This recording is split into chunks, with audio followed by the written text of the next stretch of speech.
ನನಗೆ ದಿನ 7 ಗಂಟೆ ಎದ್ದು ಅಭ್ಯಾಸ ಆಗಿ ಕರೆಕ್ಟ್ ಟೈಮಿಗೆ ಎಚ್ಚರಿಕೆ ಆಗುತ್ತೆ. ಆಮೇಲೆ ದೇವ್ರಿಗೆ ಕೈ ಮುಗಿದು ಇವತ್ತಿನ ದಿನ ಚೆನ್ನಾಗಿರಲಿ ಅಂತ ಬೇಡ್ಕೊಂಡೆ. ಮೊದಲು ಎದ್ದಿದ ತಕ್ಷಣ ಬೆಡ್ಡೆಲ್ಲ ಕ್ಲೀನ್ ಮಾಡಿಬಿಡೋಣ ಅಂದ್ಬಿಟ್ಟು ಕ್ಲೀನ್ ಮಾಡಿದೆ. ಬೆಡ್ಡೆಲ್ಲ ಕ್ಲೀನ್ ಆಮೇಲೆ ನನ್ನ ಫೇವ್ರೆಟ್ ಟೆಡಿ ಬ್ಯಾಡ್ನ ಮತ್ತು ನನ್ನ ಪಿಲ್ಲೋನ ಇಕ್ಕಿದೆ. ಆಮೇಲೆ ಹೈಡ್ರೇಟ್ ಆಗೋಣ ಅಂದ್ಬಿಟ್ಟು ನೀರು ಕುಡಿದೆ.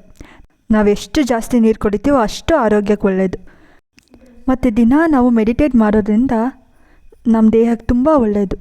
ಪಾಸಿಟಿವ್ ಥಿಂಕಿಂಗ್ ಬರುತ್ತೆ ಮತ್ತು ತುಂಬ ಚೆನ್ನಾಗಿರುತ್ತೆ ಡೇ. ಆಮೇಲೆ ಫ್ರೆಶ್ ಅಪ್ ಆದ, ಬ್ರಷ್ ಮಾಡಿಕೊಂಡು ಆಮೇಲೆ ಮುಖ ತೊಳ್ದು ಕೆಳಗಡೆ ಹೋಗಿ ನಾಷ್ಟ ಮಾಡಿದೆ. ಇಡ್ಲಿ ಮತ್ತು ಚಟ್ನಿ ಮಾಡಿದರು, ತುಂಬ ಚೆನ್ನಾಗಿತ್ತು. ಆಮೇಲೆ ನಾನು ಸ್ವಲ್ಪ ಸಾಂಗ್ ಪ್ರಾಕ್ಟೀಸ್ ಇತ್ತು, ಸಾಂಗ್ ಪ್ರಾಕ್ಟೀಸ್ ಮಾಡ್ಕೊಂಡು ಕೂತ್ಕೊಂಡೆ. ಮ್ಯೂಸಿಕ್ ಈಲ್ಸ್ ಎವ್ರಿಥಿಂಗ್ ಅಂತಾರಲ್ಲ, ಅದೇ ಥರ ನನ್ನ ಗಿಟಾರ್ ಪ್ರಾಕ್ಟೀಸ್ ಇತ್ತು. ಸೊ ಗಿಟಾರ್ ಪ್ರಾಕ್ಟೀಸ್ ಮಾಡಿ ಆಮೇಲೆ ಫ್ರೆಶ್ ಅಪ್ ಆಗೋಣ ಅಂತ ಸ್ನಾನ ಮಾಡ್ಕೊಬಂದೆ. ಯಾಕಂದರೆ ಗಿಟಾರ್ ಕ್ಲಾಸ್ ಇತ್ತು ಅದಕ್ಕೆ.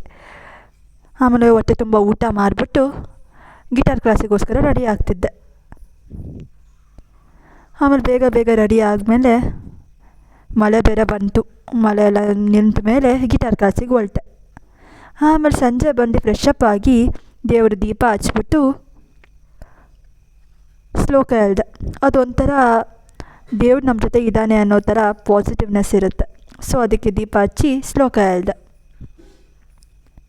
ಆಮೇಲೆ ಸ್ವಲ್ಪ ಎಡಿಟಿಂಗ್ ಕೆಲಸ ಇತ್ತು, ಹಂಗೆ ಸ್ವಲ್ಪ ಕಾಫಿ ಕುಡ್ಕೊಂಡು ಸ್ವಲ್ಪ ತಿಂದ್ಕೊಂಡು ಎಲ್ಲ ಎಡಿಟಿಂಗ್ ಸ್ವಲ್ಪ ತುಂಬ ಇತ್ತು ಮಾಡಿಬಿಟ್ಟು ರಾತ್ರಿ ಊಟ ಮಾಡಿಬಿಟ್ಟು ರಾತ್ರಿ ಬ್ರಷ್ ಮಾಡಿಬಿಟ್ಟು